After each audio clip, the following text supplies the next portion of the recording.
aujourd'hui, en fait, on pêche de plus en plus des espèces, enfin des individus de plus en plus petits et avec des moyens technologiques de plus en plus importants.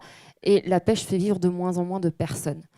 Donc, ce qu'il faut déjà, c'est, j'aime pas trop dire ça, mais une meilleure valorisation du poisson, c'est-à-dire que les gens gagnent mieux leur vie en pêchant beaucoup moins, qu'on arrête la course à la technologie, parce qu'on en parle dans le docu, mais les subventions permettent d'avoir des bateaux de pêche qui sont ultra performants et qui poussent en fait les capacités de pêche de façon démentielle et qui entretiennent le secteur de façon complètement artificielle. C'est difficile de faire des estimations réelles parce que par exemple, l'OMS recommande 2 portions de poisson par semaine et par habitant.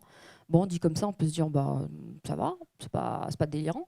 En fait, si on applique ça à 8 milliards d'êtres humains, on atteint le double de ce que l'océan contient en poissons.